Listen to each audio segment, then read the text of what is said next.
Good afternoon, everyone. Hello. Happy Monday. We'll take your questions in just a moment, but first, last week's African Union announcement of the signing of a cessation of hostilities between the government of Ethiopia and the Tigrayan People's Liberation Front, or TPLF, represents, as we said, a significant step towards peace. We again commend the parties for reaching an agreement and applaud the African Union and the governments of Kenya and South Africa for helping to drive this process. The parties are in Nairobi, in keeping with the provision that the Ethiopian National Defense Fund and the Tigrayan Defense Force would meet within 5 days to work out the implementation. Also, as provided by the agreement, a hotline has been established between the two senior-most commanders. These concrete implementation steps reflect a commitment by both parties to quote-unquote silence the guns, but more work remains. We understand the agenda for the Nairobi talks will also include the urgent need to expedite humanitarian assistance and restoration of services for Tigray and adjoining affected regions of Afar and Amhara in accordance with the cessation of hostilities agreement. The talks are being presided over by the AU high-level panel of former presidents of Obasanjo and Kenyatta, the AU Commission, and with participation of Kenyan and South African generals. The observers include the Intergovernmental Authority on Development, or IGAD, and the U.S., represented by our Special Envoy, Mike Cameron. Our Special Envoy is remaining in the region to support implementation of the Pretoria Agreement. We stand ready to continue to support the parties along with the international partners on implementation of the agreement. And then finally, today, the U.S. Department of State, through the Transnational Organized Crime Rewards Program, announced a reward offer of up to $1 million for information leading to the arrest and/or conviction of 3 Haitian nationals: Lamu Sanju, aka Joseph Wilson, Jermaine Stevenson, aka Gaspille, and Vitel Innocent. On October 16th, 2021, the 400 Mawozo gang, of which these individuals are members, engaged in a conspiracy to kidnap 16 U.S. Christian missionaries and 1 Canadian missionary to hold them for ransom. The missionaries and their families were abducted after visiting an orphanage in the town of Gantier, east of Port-au-Prince. The kidnapping victims of the missionary group included 12 adults and 5 children. The United States support the efforts of our Haitian law enforcement partners seeking to enforce the rule of law in Haiti and to combat transnational organized crime. Supporting the Haitian people is a whole-of-government effort. This reward offer complements the U.S. Department of Justice's announcement of felony indictments against Wilson, Sanju, and Innocent for their roles in the kidnapping. Currently, all 3 individuals are fugitive from justice. With that, Matt. Great. Thanks, Ned. Happy Monday. Before I get to a question on Russia, I just want to ask real quick, because I don't think you'll have a lot on this, but I just want to make sure. And that is the murder of a USA worker in Baghdad. You're right. We don't have much to offer on this publicly just yet. We're, of course, aware of these reports. We're looking into these reports. There is a process that we would need to undertake if and when we are in a position to confirm that an American has been killed. We would, of course, first notify the next of kin before making any public comments. So we're still looking into these reports to determine what we can regarding these allegations. Okay. Well, does that mean that you don't even know if someone has been killed in the circumstances that were described? There's no reason to doubt that someone has been killed, as the reports indicate. But we want to be thorough in determining that the victim in this case was in fact a U.S. citizen, and of course then undertaking any necessary efforts to notify next of kin. Okay, and then moving on, unless anyone has more on that, I just want to ask you about this quote-unquote admission by Mr. Prigozhin, Russia, that they have interfered, they will continue to interfere in U.S. elections, and what you make of it, if anything. Well, I suppose his own statements didn't tell us anything we didn't already know. His bold confession, if anything, appears to be just a manifestation of the impunity that crooks and cronies enjoy under President Putin and the Kremlin. As you know, we have sanctioned this individual, Yevgeny Prigozhin, since 2018 for his interference in with our election processes and institutions. In March of 2018, the Department of the Treasury designated the Internet Research Agency and Prigozhin himself This designation targeted malicious cyber actors, including those involved in interfering with the election process and institutions. On September 20th of 2019, Treasury, under the auspices of OFAC, also took action against Russian actors that attempted to influence the 2018 midterm elections, including previously designated person Yevgeny Prigozhin, as well as the employees of the Internet Research Agency, which Prigozhin himself finances. In July of this year, we put forward a so-called Reward for Justice, or RFJ, seeking information on interference in U.S. elections by the Internet Research Agency, by Prigozhin, and related Russian entities, offering up to $10 million for information on foreign interference in U.S. elections. We all know, especially today, but every day, the free and fair elections are cornerstone of American society, of American democracy. We won't tolerate interference in our elections, regardless of where it comes from. We've demonstrated that not only with our words, but with our deeds. In addition to the sanctions against Prigozhin, against the IRA, this administration has announced sanctions against Russia. We did so in April of 2021 in response not only to Russia's malicious cyber attack in the context of SolarWinds, in the context of what it had done to Mr. Navalny with the chemical weapons attack, what it was doing to Mr. Navalny's supporters, but also in response to its interference in our elections. We've done the same against Iran. We are prepared to do the same against any other state or entity that would seek to interfere in our democratic processes. Okay, you said that his own statements didn't tell you anything you didn't already know, and then you mentioned how it demonstrates impunity that they acted. But I mean, he's not accused of violating any Russian law. Are you suggesting it demonstrates impunity for him violating U.S. law, and that he should fly over here and turn himself in? Is that what? Clearly, Matt, these are not. I mean, it seems like he's boasting, right? But I'm not sure how that's a demonstration of his impunity. It is a demonstration of impunity that someone anywhere can boast publicly of interfering in the democratic elections of another sovereign country, and that nothing would happen to him. And far from anything having happened to him in terms of the criminal justice system, the so-called criminal justice system in Russia, he is by all accounts, a Kremlin insider. He is someone who is a prized associate but that's the point. I mean, do you expect Putin to act against him? Of course, we don't expect President Putin to act against him. Well, we'd like to see the Russian Federation act against someone who so openly boasts about interfering in the elections of a sovereign country. Of course, we would expect that of a responsible law enforcement system, of a responsible government, but of course we know better than to expect that of Russia's side. And then just a clarification. So you said boasting and so on. He could be just, making himself a lot more important than he really is. I mean, are the Russians really involved in this thing? Do you think that he would say this without being given a green light by Putin, for instance? So I will leave it to my colleagues at the Department of Homeland Security and the Office of the Director of National Intelligence to speak to what the current threat environment looks like. But what I will say is that we know that both the IRA and its benefactor, Prigozhin, have been involved in election interference in the past.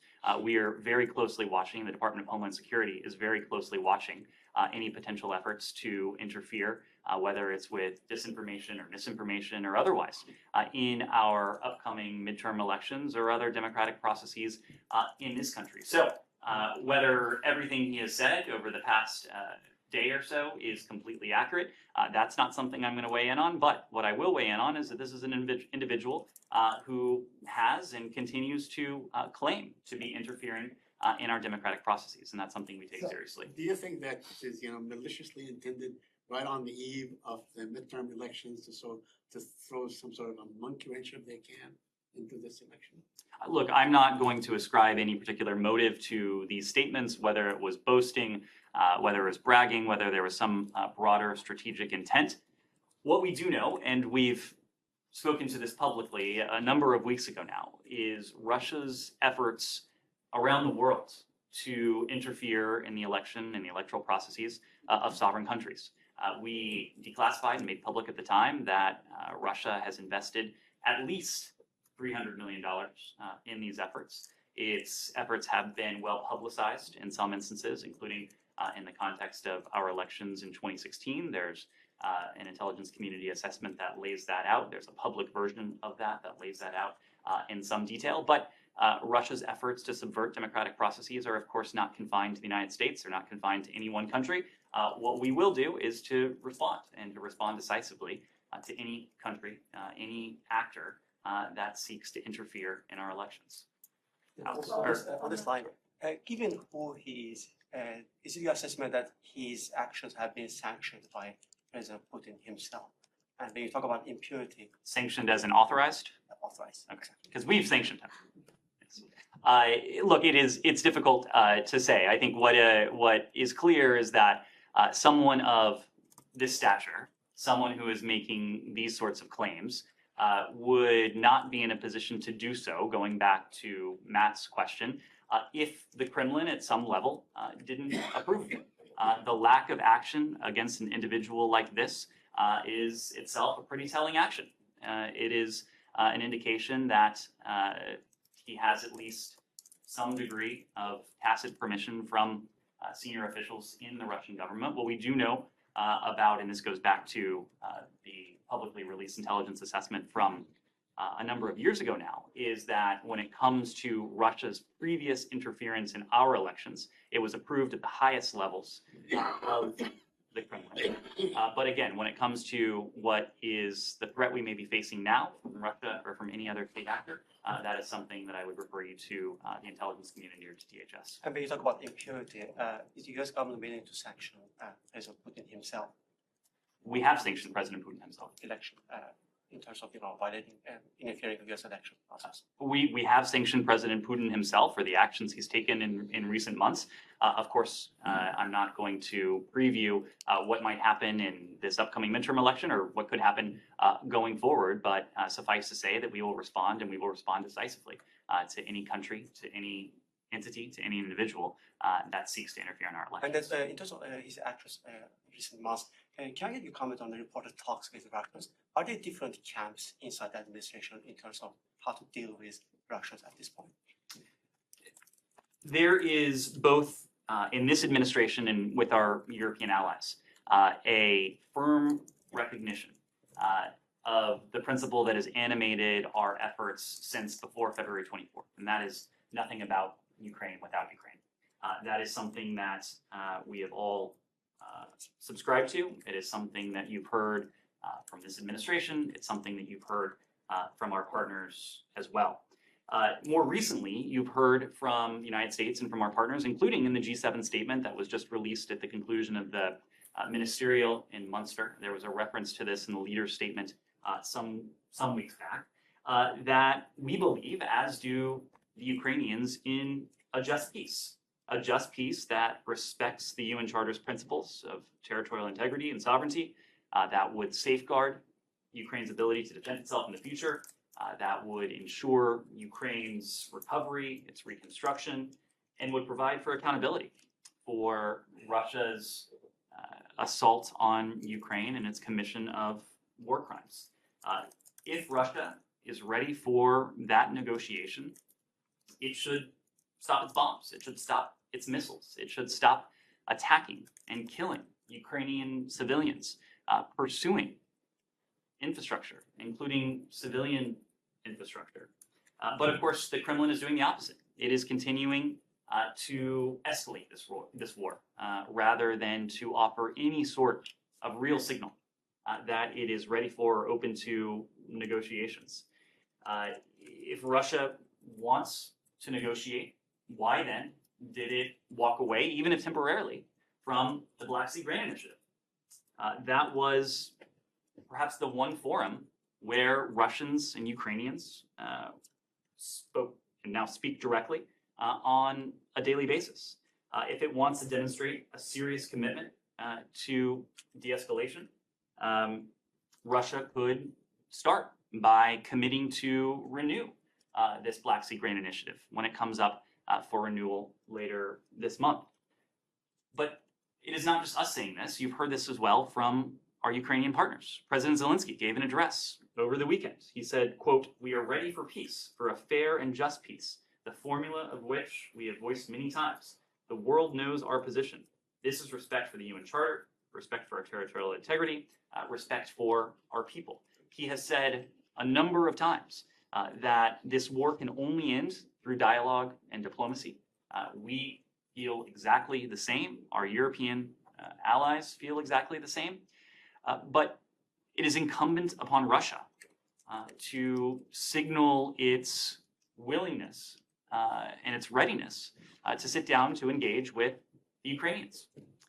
Instead, the only signal Russia has sent is one of death, is one of destruction, is one of continued brutality. An Italian paper is reporting that NATO and the EU are discussing possible talks with Russia after Ukraine liberates Kherson. Can you confirm this, and are you viewing that as a sort of turning point? The notion is that the Ukrainians would begin. That NATO and the EU are discussing possible talks with Russia after Ukraine. So I would have to refer to NATO and to the EU for any plans they have, but I feel confident in stating, as I just did a moment ago, that we are firmly of the belief, NATO is firmly of the belief, and the EU is firmly of the belief that there can be nothing about Ukraine without Ukraine. So certainly it is not the case that, and again, without speaking for NATO or the EU, but I am confident in saying that it is not the case that NATO and the EU would separately engage with Russia to determine the future of Ukraine and determine how this conflict ends. That is only something that Ukraine can do with Russia. These are decisions that the Ukrainian government is going to have to make as the democratically elected representative of the Ukrainian people. It is something that President Zelensky has said he is committed to pursuing. He has said that this war will only end through dialogue and diplomacy. It can't end decisively on the battlefield. It won't end decisively on the battlefield, but ultimately, this is going to have to be a process between Ukraine and Russia. In the interim, we are going to continue the process that we have had underway since before February 24th, and this is also something we've done in close coordination with the EU and with NATO, and that is to continue providing Ukraine with the security assistance it needs, the economic assistance it needs, and the humanitarian assistance it needs, so that when that negotiating table develops, Ukraine will be in the strongest possible position.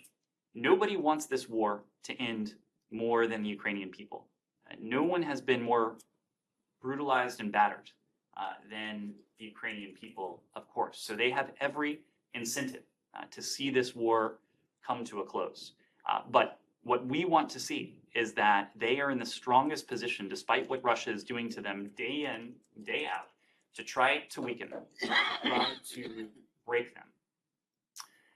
And we're going to continue providing our Ukrainian partners with what they need, not only to withstand this aggression, but to emerge strong and capable at the negotiating table. Yeah. That could go on for a very long time, as you know.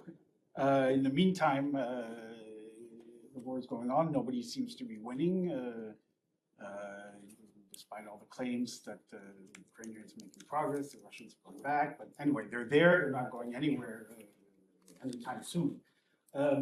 So you have to be looking at backdoor channels to have some sort of, not necessarily at this moment, negotiations per se, but you have to be looking at other options because this can go on forever.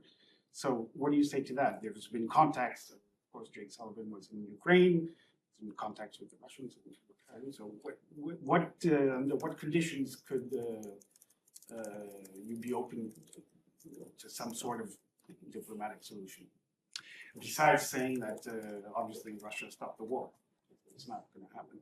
Well, there seem to be a couple elements to your question. One has to do with the modalities of a negotiation. Two has to do with the timing of any potential negotiation. And three pertains to any contacts on the part of the United States. So I'll take those in turn. The first two, really the answer is the same. It is up to the Ukrainians to determine what those negotiations look like. And when we're talking about negotiations in this context, I'm referring to negotiations between, it has to be, Russia and Ukraine regarding the end to the war. It is up to Ukraine to determine who exactly is involved in this process, what precisely this process looks like. Of course, the United States and Ukraine's many partners around the world stand ready to assist and to offer counsel and advice, but ultimately these are going to have to be decisions that the Ukrainians themselves make. When it comes to the United States, again, I want to be very clear. There is no moving, there is no budging from our bottom line position that there is nothing about Ukraine without Ukraine. At the same time, the United States, as a responsible country, we have an obligation to maintain channels of communication with Russia. We have been very clear about this in some instances, in spite of efforts of the Russians to make our diplomatic efforts, including those in Moscow, more difficult. But we have been emphatic in the belief that lines of communication and channels of dialogue are important, even in times of tension, but they are especially important in times of conflict. So we have been very intentional and deliberate about seeing to it that that existing lines of communication are not closed. And you've seen us exercise those lines of communication. We don't broadcast every conversation we have, of course, but Secretary Blinken picked up the phone some months ago now because there were issues of great bilateral concern, including the status of Paul Whelan and Brittany Griner, the two wrongfully detained Americans in Russia. He wanted to send a very stark and clear warning to Russia at the time regarding our knowledge of what it planned to do. More recently, Secretary Austin, Chairman Milley, they've picked up the phones to their counterparts. Those have been the principal level engagements, but the fact is, and of course the White House has read out a conversation that Jake Sullivan has had with a Russian official a number of months ago. But the fact is, those are all principal level engagements. We have a functioning embassy in Moscow. We speak to the Russians via the embassy virtually every day, if not, in fact, every day. We speak consistently we pass messages via the Russian embassy here in Washington. So there are a number of ways for us to convey messages of bilateral importance to Russia. And I emphasize that word bilateral because we are not discussing with the Russians what a negotiated peace might look like, what the contours of a peace agreement between Russia and Ukraine might look like. We are discussing issues that have a profound importance in our bilateral relationship, whether that is the status of the two wrongfully detained Americans, whether that's the status of our embassy in Moscow, whether that is the imperative that the United States has to send a very clear signal to Russia of the enormous costs of escalation or, God forbid, nuclear use. Those are the types of conversations that we're in a position to have day in, day out. Some of those conversations are routine or prosaic. Others are perhaps more strategic and significant. But the fact is that we believe it's very important for us to have those conversations. Jane. Thank you. At the UN. Anything else on Russia, Ukraine before we cut? Sure. I'm just wondering if you would, there's been, a lot of conversation about diplomacy and when or if the Biden administration will push for that. Would you say that the Biden administration right now is doing everything that you guys can to urge Russia towards a diplomatic solution? Of course, and we're doing that in a number of ways. One is our messaging, and the very simple message that this war has to end diplomatically. It has to end through dialogue. The Ukrainians are doing this as well. Consistent with that message is actually what we're doing in terms of our provision of support to the Ukrainians. There is not going to be a decisive victory on the battlefield, yet we have provided billions of dollars in security assistance to Ukraine. It's more than $18 billion since the start of the conflict, since the start of Russia's war on February 24th. We're providing that to our Ukrainian partners so that they can defend themselves against this all-out Russian aggression, but so too that they can be in a stronger position at the negotiating table when it develops. We see an interconnection between what happens on the battlefield and what we're in a position to do to provide the sort of security assistance our Ukrainian partners need to defend themselves on that very battlefield, and what ultimately happens at the negotiating table. Same with our economic assistance. President Putin might have thought that he could starve Ukraine into submission, that he could bomb Ukraine into the depths of winter, into darkness. We have supported our Ukrainian partners with billions of dollars in economic assistance, including direct budgetary support, so that they can have an economically viable country. They can have a functioning government. They can provide their citizens with the basic services that they need to do, even while they're under this brutal assault from Russia. So we have signaled both in our messaging and our words, but also in our actions, including the support to Ukraine, that we believe deeply in the necessity of dialogue and diplomacy. Unfortunately, the Russians have signaled, certainly in their actions, that at the moment they are focused on escalation. They are not focused on de-escalation. They are even less so focused on dialogue and genuine diplomacy. It's our goal to help the Ukrainians shift that calculus. And just one follow-up, there's a line from President Zelensky last month that got some pickup after Washington Post reporting over the weekend, where he said, we're ready for dialogue with Russia, but with another president of Russia.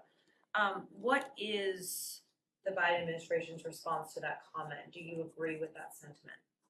So you're asking about the modalities of a negotiation, and obviously what the details of what a negotiation between Russia and Ukraine would look like.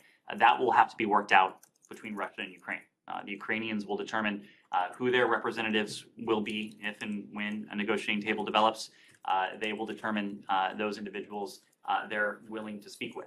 So we're not going to weigh in on that, but I think what is much more important is what we've heard repeatedly now from President Zelensky. His fervent belief, something he has repeated even in recent days, that this war will be ended through dialogue and diplomacy. So do you think there could be a diplomatic solution without regime change in Russia? Regime change is not our goal. It is not the goal of our Ukrainian partners. Our goal is to bring an end to President Putin's war. It is to bring an end to it, to help the Ukrainians bring an end to it with a just peace that reflects the principles of the UN Charter in terms of sovereignty, in terms of territorial integrity, in terms of Ukraine that is at peace, that is free, that is stable, that's economically viable, and that's able to defend itself going forward. Just so we're on the same page here, given the report that was just mentioned on the Post, can you explicitly say that nothing that the US government has done last week or weekend that would suggest that you have been pressuring, advising, recommending Ukrainians to talk to the war criminal Putin? We're not pressuring our Ukrainian partners. Our Ukrainian partners don't need any pressure to incentivize them to see this war come to an end. No one has suffered more than the Ukrainian people. No one wants to see this war end more than the Ukrainian people and the Ukrainian government. So it is neither our place for us to pressure the Ukrainians, nor would we need to do such a thing. They have every incentive. It is the Russians that are sending a very different signal. Jane. Thank you. Last weekend at the UN Security Council resolution, China and Russia again opposed the adoption of the nations of North Korea. As China and Russia shifted the blame to the United States, what is the U.S. next step to do? Well, the fact is that we have a slew of sanctions imposed against the DPRK. The United States does. There are a series of UN Security Council resolutions with costs associated with them and measures associated with them. And we've called on all UN member states, but especially members of the Security Council, especially members of the Security Council that have a solemn obligation to uphold the principles of the UN Charter, the principles of the UN system, the tenets of the international order. Unfortunately, there are two members of the Security Council, the two you named, that have consistently shirked their obligations, that have stood in the way of the ability of the international community to impose additional costs, at least through this venue, on the DPRK for its continued and dangerous and destabilizing provocations that it has mounted in recent weeks and in recent months. We have condemned the DPRK's most recent ballistic missile launches, including the ICBM launch earlier this month, the reckless launch of a missile that landed dangerously close to the Republic of Korea. Every single one of these launches threatens regional and global peace and stability, and is a violation of numerous UN Security Council resolutions that were unanimously adopted by the Council. So members, permanent members especially, of the Security Council have a special obligation. We're especially concerned by the DPRK's increasingly dangerous and irresponsible rhetoric, even went so far as to describe its recent missile launches and related activities as quote-unquote practice runs for the use of tactical nuclear weapons against the ROK, against the United States as well. We will seek to continue to impose costs on the DPRK for its dangerous and destabilizing behavior, even as we continue to seek serious and sustained diplomacy with the DPRK. We've called many times now for the DPRK to abandon its provocative behavior and to engage in that meaningful dialogue that we have put forward. But our commitment to the defense of our treaty allies, the ROK and Japan, it's ironclad. We'll continue to work closely with our allies to limit the DPRK's ability to advance its unlawful WMD and ballistic missile program that threatens regional security. When it comes to the Security Council, we heard from multiple UN Security Council members, including all of the elected members, the 10 elected members of the UN Security Council, just how crucial it is to address the advancing threat of the DPRK. And I call out the statement on the part of the 10 elected members of the Security Council because, of course, the two permanent members of the Security Council have so far been silent. They have been unable or unwilling for various reasons to lend their voices to condemn what is objectively destabilizing and dangerous activity. We'll continue to engage with partners at the Security Council and continue to make the point to them, both in public and in private, that a DPRK that feels that it can act with impunity and faces watered down condemnation from the rest of the international community is not in the interest of China. It's not in the interest of Russia. It is profoundly against the interests of the global order. But today, North Korean military commander has released a statement saying it will take ruthless counter retaliation against South Korea and the United States. How did you respond on this? Our response is what you've heard from us throughout this series of provocations. Our commitment to the defense and to the security of our treaty allies, Japan and the ROK, in this case is ironclad. We have taken a number of steps when to increase our defense and our deterrence posture, and we'll continue to calibrate our approach and our activities appropriately. Do you think North Korea's continued provocation is simply set the stage for the dialogue with the United States, or do you see it is as an actual crash?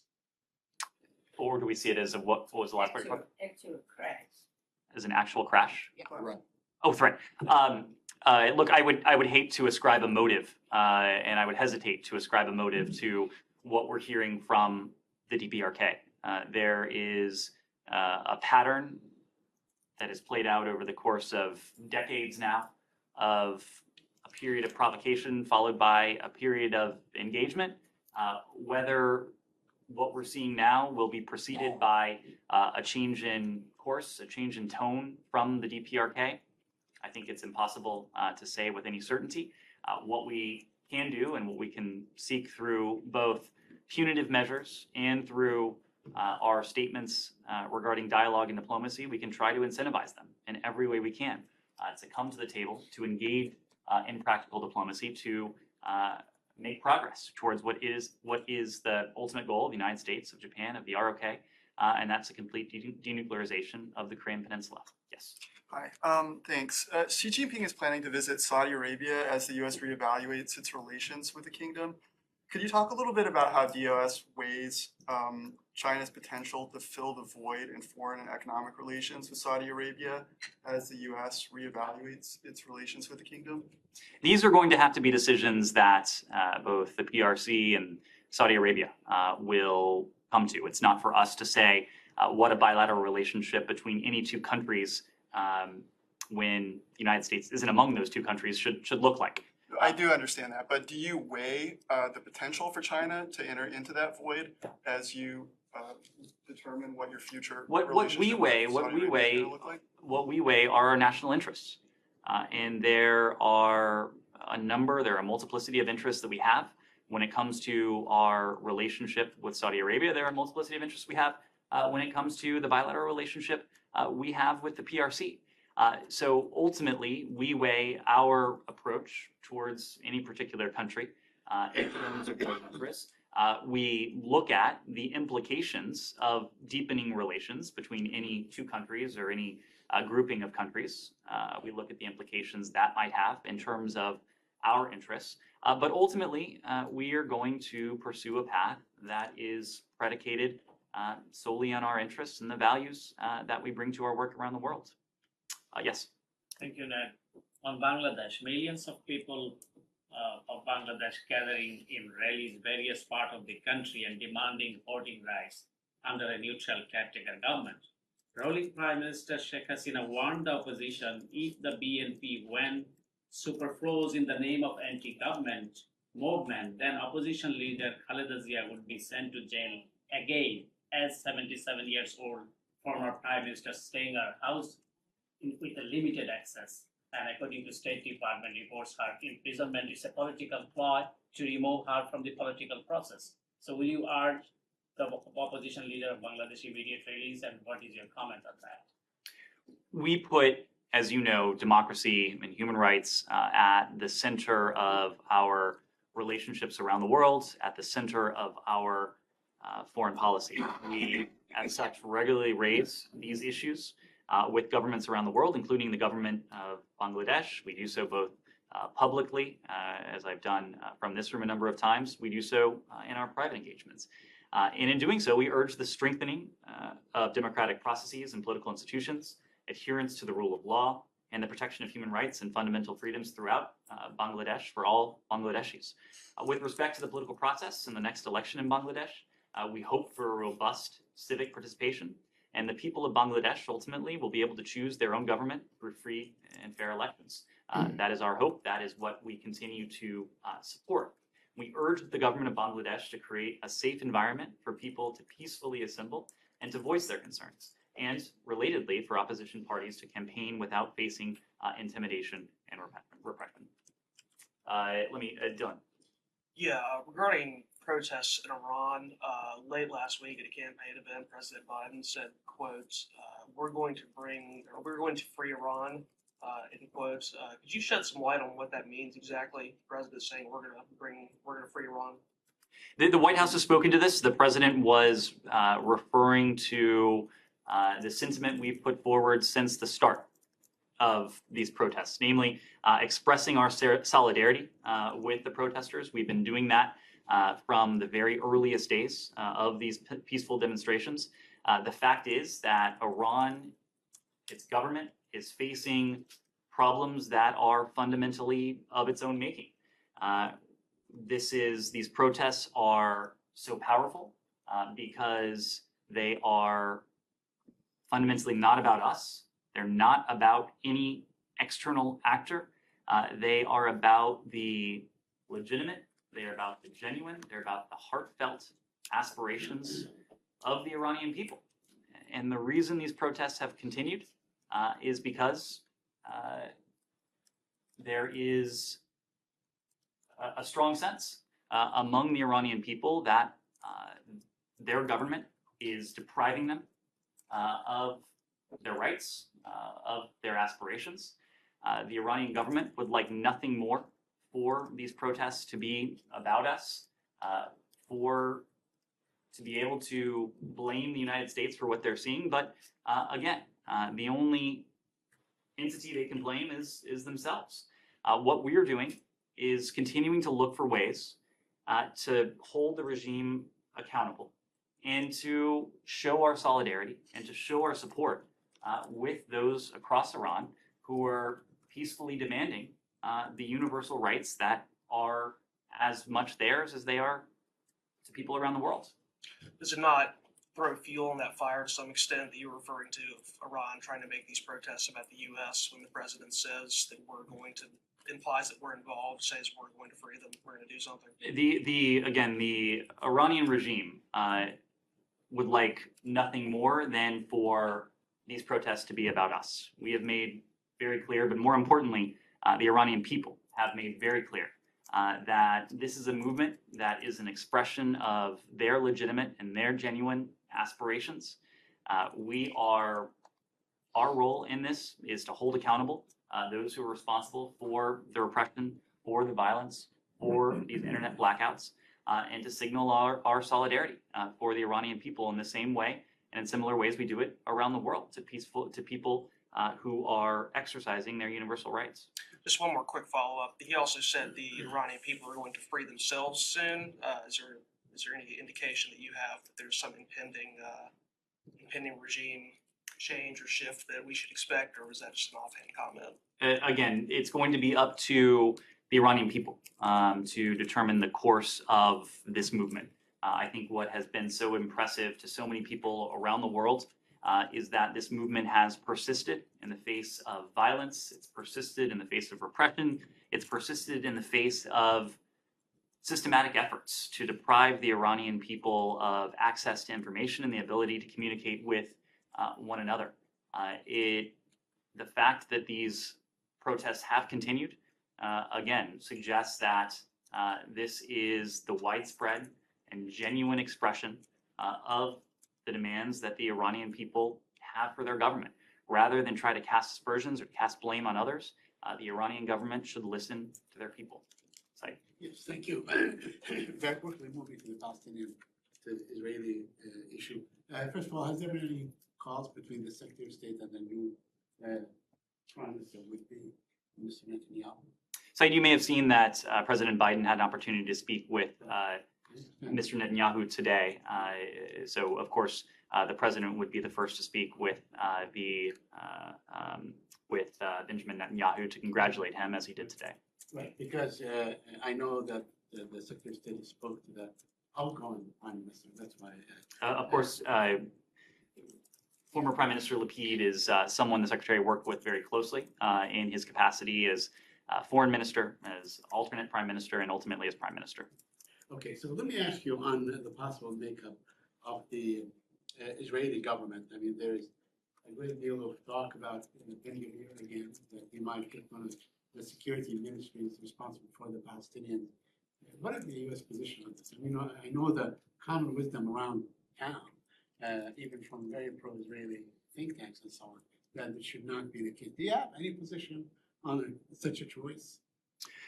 So it is early in the process. It's far too early to speculate on the exact composition of the next governing coalition as we wait for this process to play out.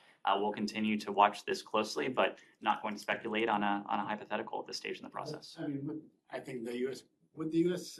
look okay or look unkindly on such a choice, considering that he's known for his racist views and called for the killing of Palestinians and so on.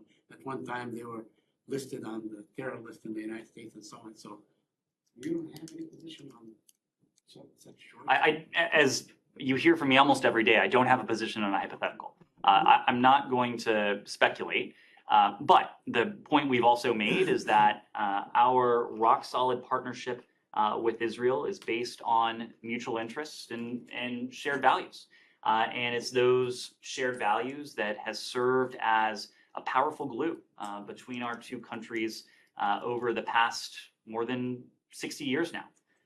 It is a commitment to the value of open democratic societies, tolerance, respect for civil society, including minorities, and ultimately our identities as two democracies. I understand, that always stood. But I remember a case when the United States did not speak to one Israeli minister, Ariel Sharon, for 18 years because of his involvement in the Southern Shatila massacre, for instance. Are we likely to see something like this, that you will deal with the government, you found a way to deal with the government and not deal directly with Mr. Gavir? Of course, Saeed, we will have a rock-solid relationship with Israel. The president had a warm call with incoming Prime Minister Netanyahu, but I'm just not going to speculate on a hypothetical so early in the process. So if an asteroid were about to crash into the Earth, the good or bad? That seems to ascribe some. Well, I don't know. I mean, it's a hypothetical, It right? is a hypothetical. You have another position? So it actually might be good? Go ahead, Saeed. I know that the secretary spoke with Palestinian President, Palestinian Authority President Mahmoud Abbas. The situation is just going to go in a handbasket, as they say. So, what is your assessment? What are you trying to do to actually mitigate, this very aggressive Israeli behavior?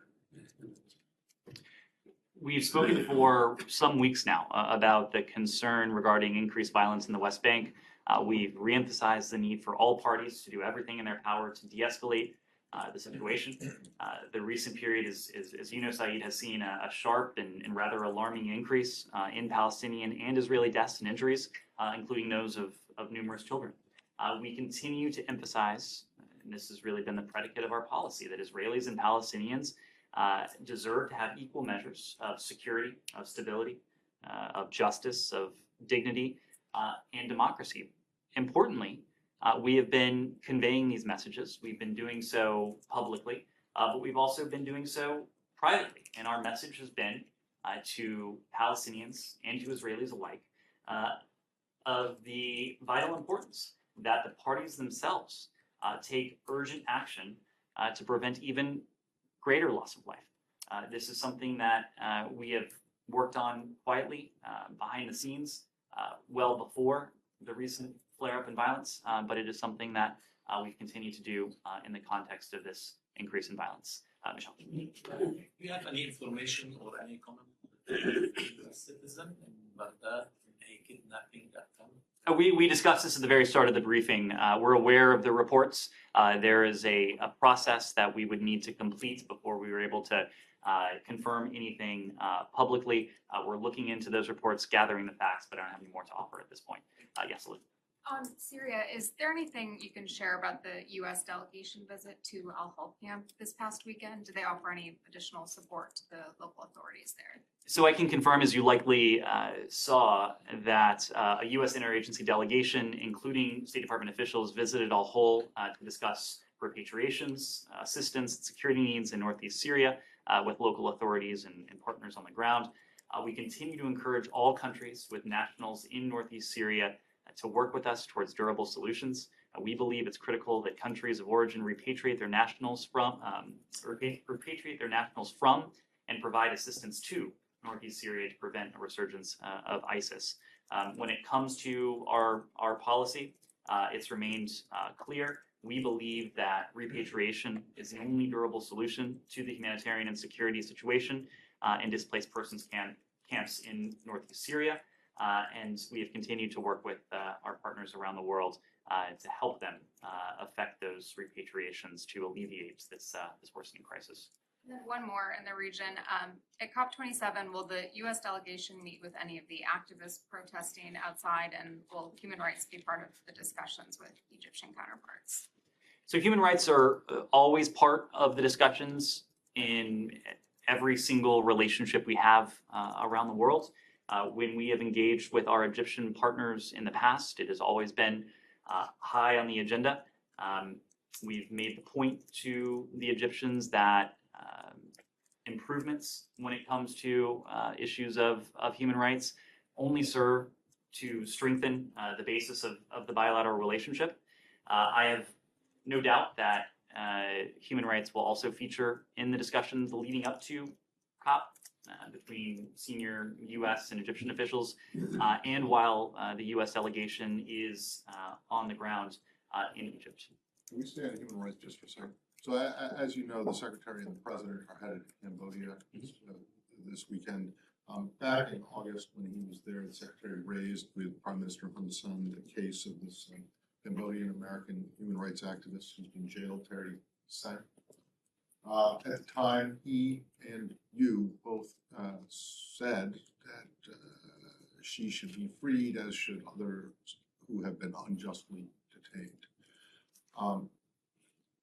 Has there been a determination that she is wrongfully detained in Cambodia, and her case been moved from purely consular also to the SPIHA office, or not? And if not, why not?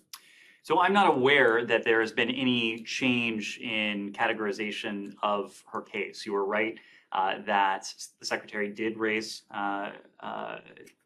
Terry Sung with Hun Sen in Cambodia in August. We routinely raise cases of detained Americans when a U.S. citizen is arrested anywhere. We closely monitor the case. We provide all appropriate consular assistance. That's what we're doing in this case. We are providing Terry Seng and her family every form of appropriate assistance that we can. We're aware that she has initiated a hunger strike. We've been in touch with her and her representatives. We're, again, providing every appropriate service. When it comes to how we categorize any individual who's detained around the world, any American who's detained around the world, this is a process that doesn't have an end date. We never come to a final determination that someone is not wrongfully detained. We are always looking at the information that is available to us to paint the full picture of the totality of the circumstances of a case. Whether a person is deemed to be detained wrongfully or not, we still have an obligation that we fulfill to provide all appropriate consular assistance to that individual and his or her family. Right. The point is that both you and the Secretary, as well as Samantha Power and all referred to her as unjustly detained previously, and that you no longer. Are you saying that there's some difference between unjustly detained and wrongfully detained? If the question you're asking is about the formal process of classifying someone as a wrongful detainee, the process that's laid out in the Levinson Act and Yes. A policy. I think the argument is that her incarceration meets the criteria in the Levinson Act. And if it doesn't, why not? And also, if it doesn't, why would you refer to her as being unjustly detained before and now not? There's been no effort to change our language on this case. We are always looking. Can you say that she is today? Can you say that we call on the Cambodian authorities to release her, that she has been unjustly detained? We've engaged very closely, including at high levels, with Cambodian authorities. That's why Secretary Blinken raised it with Hun Sen when we were in Phnom Penh in August. But we're always looking at the totality of circumstances of any particular case. But whether an individual is detained wrongfully or whether an individual is detained, we provide every appropriate service to that individual and their family. So you can't say today that you think that she was unjustly detained? I'm not in a position to say that. Okay. Why? Can you say why if you had said it before? There has been no effort to shift. Well, there obviously has been, because you used that language before and now you're refusing to. So there obviously has been an effort to shift it, and I'm just wondering why. To the best of my knowledge, there has not been any change in the status of her case. Well, then what? Then why would you drop that word, that adverb from the lines. I would have to go back and look at precisely what you're referring to, but there, to the best of my knowledge, there has been no change in the status of our case. Lastly, do you expect this will be raised by either the secretary or, I know you can't speak for the president, but do you expect it to be raised by U.S. officials during the meetings in Phnom Penh? I won't speak for the White House, but this is a case that we routinely raise at senior levels, and that will continue. Let me take a final question. Yes. Last week, NSC spokesperson John Kirby said North Korea was trying to send ammunition to Russia. And on last Friday, there was a report that the train was crossing from North Korea to Russia. Have you seen any indication that the train could be a secret shipment from North Korea to Russia? I'm not in a position to speak in any granular detail about any information we have pertaining to that particular shipment. What we are aware of reports of resumed rail traffic between Russia and the DPRK. We continue to track this issue very closely. What is true is that multiple UN Security Council resolutions prohibit UN member states from procuring from the DPRK all arms and related material. The UN Security Council imposed this prohibition over a decade ago in response to the DPRK's illicit WMD and ballistic missile program. So it is an effort, it's a program that we continue to watch very closely. We did declassify last week that the DPRK was seeking to supply Russia with needed security assistance, attempting to disguise those shipments by laundering them through third countries, but I'm just not in a position to speak to this particular rail shipment. Just before you go, Sure. can I just point out this is what you said on June 15th in a statement, a written statement. I wanted to pull it up so that I had it right, and I could quote it 100%. June 15th, 2022, in your name. We call on Cambodian authorities to release all those unjustly detained, including Terry Seng, and protect freedoms of expression, association, and peaceful assembly consistent with Cambodia's constitution and its international obligations and commitments. So I don't see how you can say that there hasn't been a concerted effort or action to change that determination. Because you won't say it today, but yet you had no problem, you and the secretary and the others that I mentioned back in June. We'll see if we can get you more details. Thank you. Yep, thanks. The 2 minutes before you go, because I know you're going to have a meeting. I unfortunately need to run, I'm sorry. Thanks.